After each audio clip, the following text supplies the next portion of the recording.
I just love ice cream. Who knew one frozen treat with rainbow sprinkles, hot fudge, and extra gummy worms could be so satisfying?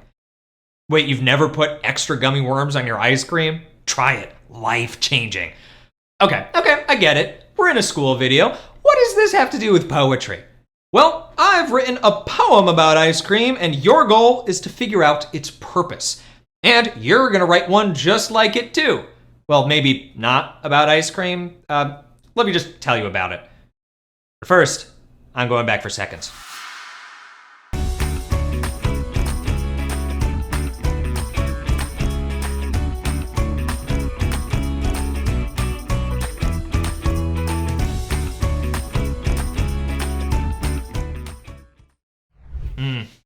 Sorry about that. This is it, my ode to ice cream. Read it to yourself or click or scan the QR code in your notes to listen to it. As you read, jot down what you think the purpose of an ode is.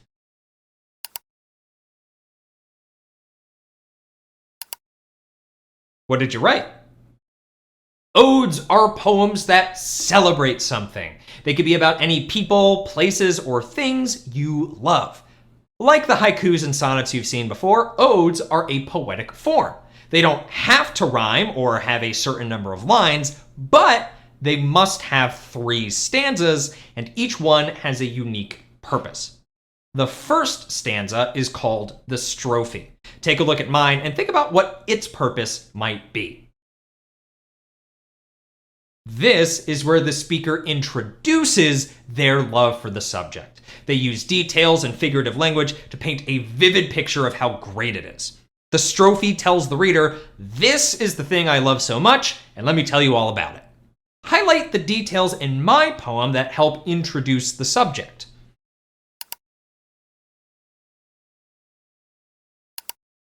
The lines, "Oh, chilly swirl of joy," and "a tower of sweetness in a crunchy cone with syrup and sprinkles and extra whipped cream," definitely establish my love to my readers. The second stanza of an ode is the antistrophe. What might its purpose be? Highlight what stands out to you as being different from the strophe.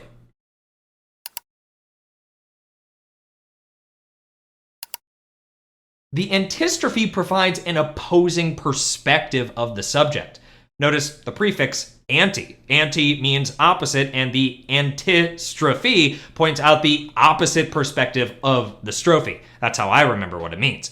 Think of it as pointing out some of the downsides or obstacles of the subject, but not in a negative or hateful tone.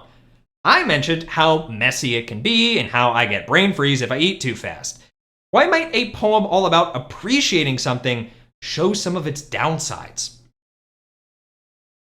In an antistrophe, the speaker is pretty much saying, yeah, my subject may be imperfect, but I still love it anyway.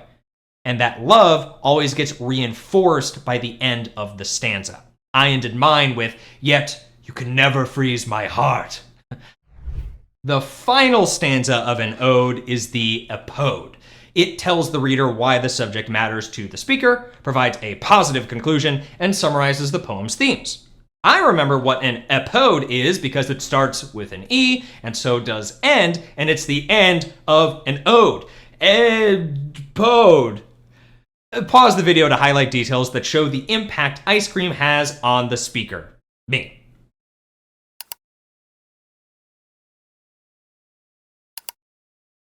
Lines like, without you, summer would lose its sparkle, and you prove that life's sweetest moments can be simple and topped with sprinkles, really tell ice cream how much it matters to me. Tell ice cream, as if it can hear me or read my poem. That's like giving human characteristics to a non-human thing. That's personification. Oftentimes, speakers in odes will talk to their subjects to make it sound like they're professing their love directly to it. Can you spot other ways I used figurative language to express my love in this ode? Underline and label 2 examples.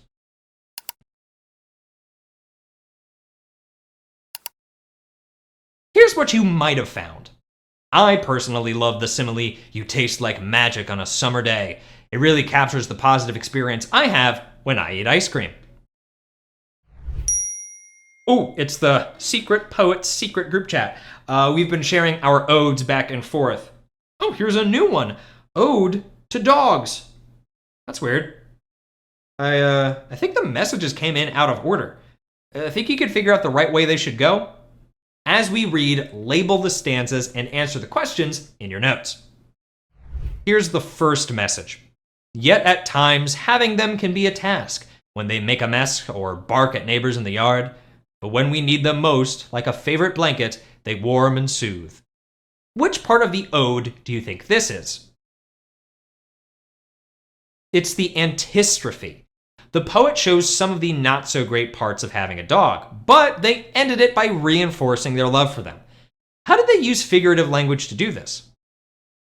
The poet uses a simile to say that despite their barking and messes, dogs warm and soothe like a favorite blanket. Okay, next message. It has to be either the strophe or the epode, so think about if this sounds like an introduction of the subject or a final admiring message. Oh, dogs, love bundled in fluffy fur, with wagging tails every time they see us. Huskies, hounds, chihuahuas, or chows, their love could warm the coldest day. This is the strophe. It introduces how loving all dogs are, no matter what kind they are. How did the poet use figurative language to express this idea? The metaphor, love bundled in fluffy fur, compares dogs to love itself, and the hyperbole, huskies, hounds, chihuahuas, or chows, their love could warm the coldest day, exaggerates the love they give, no matter what type of dog they are. That means the last message is the epode. So, here's to dogs who cheer us up when we don't feel fine. May we cherish them with all our hearts and never forget the joy they bring. How does the poet summarize the theme or message of why dogs are so important? Jot it down in your notes. In this stanza, the speaker describes how dogs cheer us up when we don't feel great and how we must never forget the joy they bring. The poet's main message is to cherish dogs for all the love they give. Nice job! Now we've got this ode in the right order. You'll look at some more odes in your lesson materials and write your own too. It will go into the portfolio you're going to build at the end of this unit, so hold on to it. What will you express your deepest love about? Ooh, I think the ice cream truck is giving out free samples, so see you next time!